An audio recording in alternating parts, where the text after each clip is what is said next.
guys, so ayan po, welcome back to my channel. So, kumusta naman po kayo guys? Okay, so ayan guys, maraming salamat po sa lahat ng nag-participate sa ating pre-reading. And ngayon na po yung last ng ating pre-reading. So, kung sino man yung mapipili natin, congrats po sa inyo. Siguro, mag-a-announce na lang po ulit ako ng pre-reading. Siguro, ilalive ko na lang siya doon sa kabila nating channel sa Jade Tarot, no? Or biglaan na lang siguro, guys. Pag may time ako, baka mag-live ako doon sa Jade Tarot, okay? So, eto na guys yung last. Ayan, congrats po dun sa mga nanalo. Okay? So, thank you po. Ayan, bago tayo mag-start pala guys, maraming salamat po pala sa walang sawang pagsubaybay sa ating pong daily love reading. Sa mga nais pa lang magpa-private reading, ay iwan ko na lang po yung link sa atin pong description box below. So, tignan natin guys, kanino bang love reading yung masasagap natin ngayon at yung energy mo. Ito yung sa person mo, okay? Tignan natin. Nararamdaman mo sa person mo.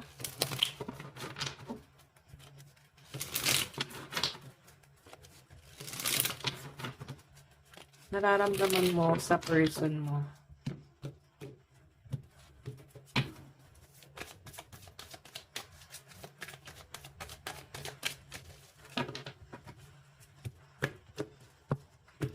Okay.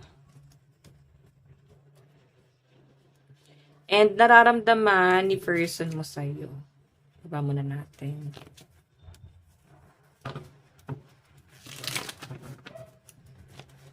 Nararamdaman ng person mo sa'yo ngayon. Nararamdaman.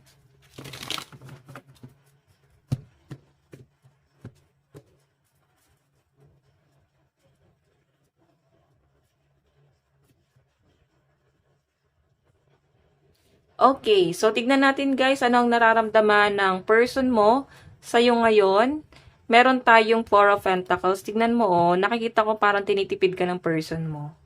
Or pwedeng tipid siya sa lahat ng bagay, connection, sa communication, pwedeng pati sa pera, tinitipid ka rin niya. Pero guys, kahit papano, kinikip ka naman ng person mo, no? Siguro hindi ka pa niya guys kayang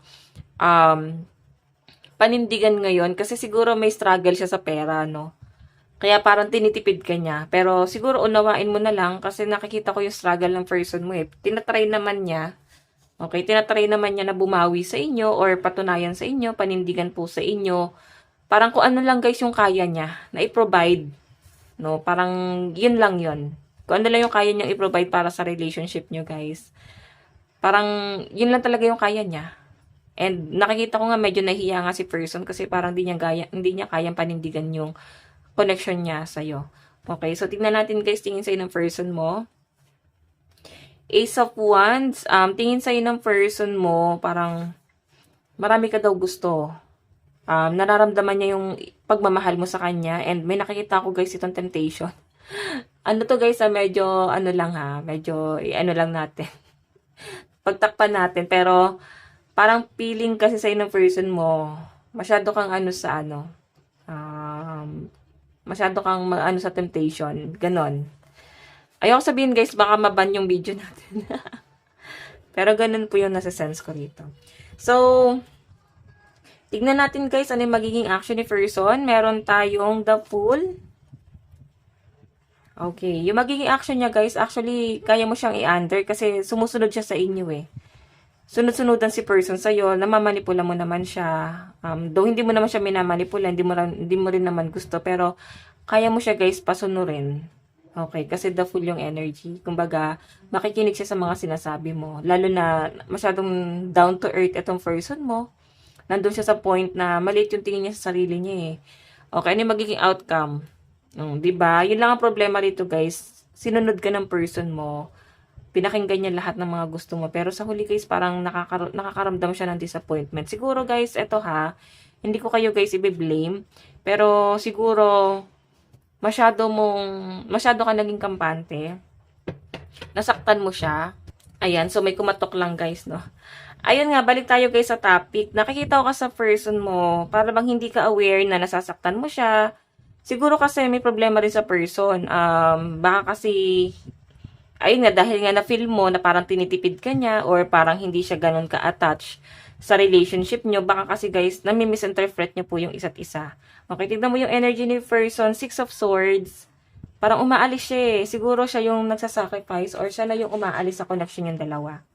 Okay, nafe-feel ko na para bang kahit mahal ka niya, parang iniiwan ka niya guys.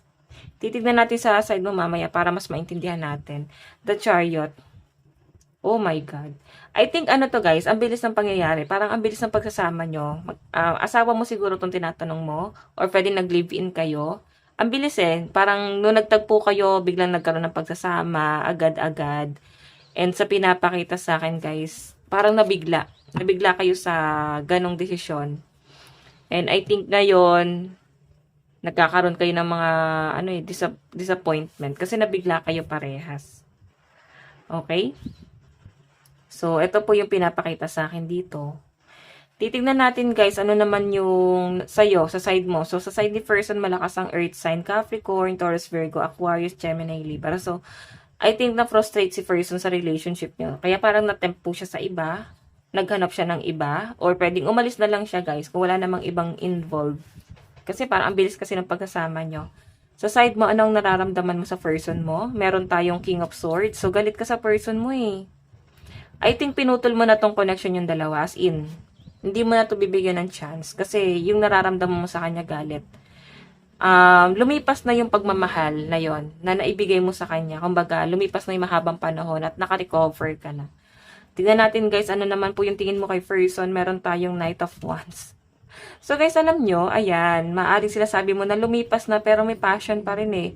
Yung eto guys sabi nga nila, once na makaramdam ka pa rin ng galit, ibig sabihin may nararamdaman ka pa rin. Pero pagka wala ka na talagang literal na nararamdaman at napatawad mo na, wala na yung pagmamahal guys. Kasi ordinaryong tao na lang siya sa inyo eh. Okay, siguro natitrigger ka na lang minsan dahil sa mga sinasabi niya. Kaya parang ibabalik mo sa kanya yung mga masasakit na ginawa niya sa inyo. Okay, malaking kasalanan ginawa niya sa inyo. So, ayan, yung galit na to guys, pag wala ka nang nararamdamang galit, hindi mo na yan gusto. Kasi ganun yun eh. Pag nagalit ka pa sa isang tao, parang inamin mong mahal mo pa siya. Kasi galit ka pa eh. Naapektuhan ka pa. Tignan natin guys, ano yung magiging action mo. Five of Pentacles. Actually, yung iba sa inyo, medyo naaawa ka sa taong to. Nararamdaman mo yung paghihirap niya sa pera. Nakakaramdam ka pa rin ng awa dito. Okay? Tignan natin ano ba yung magiging outcome. Temperance. So, ngayon, yung iba sa inyo, pag-iisipan mo. Kumbaga, kahit na matalinong tao ka na, kahit na naka-recover ka na, nandun pa din sa point na nag-a-adjust ka pa rin, no? Yung iba sa inyo, guys, nakikita ko na marami na rin opportunity na dumarating sa'yo. Yung iba dito, malakas yung energy na naka-recover ka na eh. Baka nagkaroon ka rin ng paghihirap sa pera. Hindi lang naman tong person mo yung nag-suffer sa kahirapan, pati ikaw. And nakikita ko sa'yo, tinulungan mo yung sarili mo na makaalis dun sa kahirapan na yon. Siguro bumabalik yung person mo at nakikita ko guys na parang hindi na. Okay? Napagod ka na eh. Naramdaman mo na yung paghihirap eh nung kasama mo siya. Yung iba sa inyo guys, maaaring nagsasama pa rin naman eh. Pero hindi pa rin guys kayang i-let go. Pero mararamdaman mo na parang unti-unti lumalayo si person. Okay, sa mga nagsasama. Sa mga single naman dito guys, ayan. Maaaring dala-dala mo pa rin itong masakit na hinanakit mo sa person mo na to. Tignan natin yung bottom of the deck mo, the strength. So, napakalakas po ang energy. Nakikita ko na yung iba sa inyo hoping pa rin na maayos. And yes guys, possible na maayos nyo pa to. Okay? So, sa side mo malakas ang Leo, Aquarius, Gemini, Libra, Aries and Sagittarius, Capricorn, Taurus and Virgo. Malakas ang Leo at saka Libra dito, guys. Okay, so, the devil, naging toxic po talaga. Sobrang pagmamahal to, guys. Ganun yun eh. Pag sa sobrang pagmamahal, guys, magiging toxic po talaga siya. So, tignan natin, guys, na patungo tong relationship na to. Okay.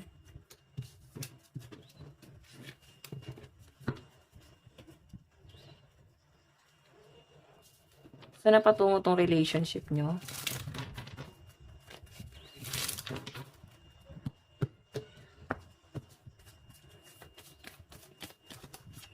Meron tayong soulmate. Naku, mukhang soulmate mo pa tong person mo. Kaya talagang may spark sa inyo eh. Meron tayong the Phoenix. Meron tayong the snake. And the dragonfly. Okay. So guys, ito ha. Ito yung magpaparealize sa'yo. Maaaring marirealize mo na medyo narcissistic si person, napaka-selfish, napakasama niya, ganon. Marami kang maiisip kasi tignan mo, oh, grabe yung ano mo dito eh. Grabe yung sakit na ginawa niya sa inyo. Yung iba sa inyo, dumanas ka pa ng matinding heartbreak sa taong to. At hindi mo guys pinaramdam sa mga tao na nasasaktan ka. Ang mahirap kasi guys sa energy mo, sobra kang strong. Tapos hindi ka pwedeng masaktan. Kasi ang tingin sa'yo ng mga tao, matapang ka. So, I think yung iba sa inyo, naka-move on ka na. May iba talaga, oh. May iba sa inyo, naka-feel ka na parang, nagkaroon ka pa guys ng insecurity sa iba. Kasi ganun yung ginawa sa'yo ng person mo, na parang kailangan makaramdam ka ng insecurity sa mga tao sa paligid niya. Okay? So, tingnan po natin. Oops, sorry guys.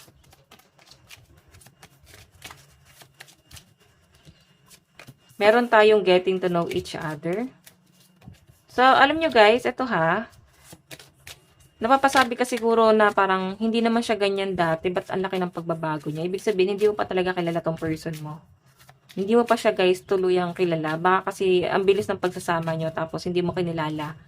Okay, may nakikita akong pagpapatawad dito. Maaaring napatawad mo na or magkakaroon ng kapatawaran or hihingi ng pagpapatawad si person kasi mukhang ipipilert ka pa rin niya guys. Ayan. So, yung iba sa inyo, parang, napipilitan ka na lang dito sa taong to. Okay, so ayan guys, sa mga nanalo, maraming salamat sa inyo. And last pre-reading na natin to, kagaya na sabi ko kanina sa intro ng ating video na mag-a-announce na lang po ako, siguro magla-live na lang ako sa free reading para marami-rami po yung reading natin, no?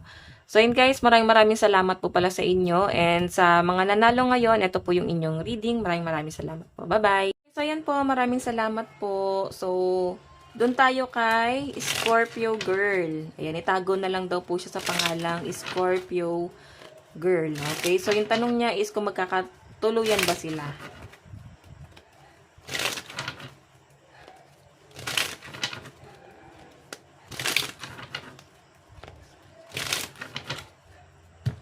Tignan natin, magkakatuluyan ba sila? Okay, medyo isip bata kasi yung person mo eh. Wala naman ako nakitang ending sa inyo. Maaring ito kasing relasyon na to, sukuan na lang siya. Kung magkakatuluyan, hindi ko nasa-sense.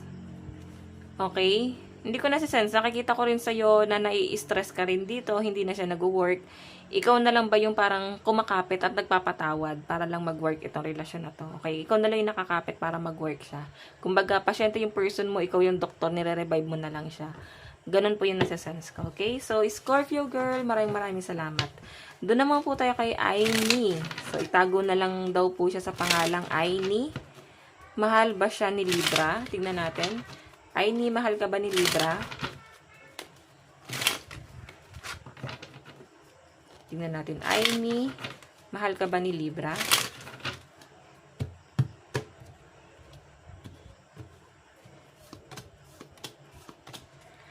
Nakukulangan ako dun sa relationship, no? Kung mahal ka niya, wala ako nasa-sense. Kasi, kulang siya sa effort, lagi rin siyang galit, lagi ka nasasaktan, so, wala siyang moral support din sa'yo. Okay, hindi ko nasa-sense. Parang hindi siya ganun ka-attach po sa inyo, Ma'am Aini. Okay? So, ayan, thank you po. Doon naman po tayo kay, tawagin na lang daw po siya sa pangalang Aquarius. Aquarius. So, ang tanong niya is, mahal ba talaga siya ni Pisces? Okay, Aquarius, mahal ka ba ni Pisces?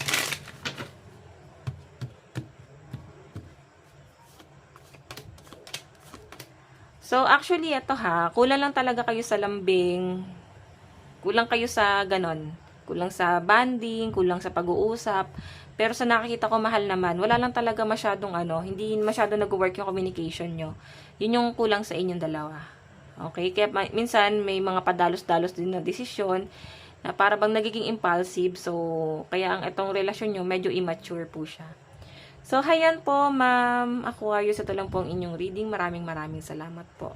So, hayan, maraming salamat sa lahat ng nag-participate. Sa susunod po ulit. God bless and love you all. Thank you po.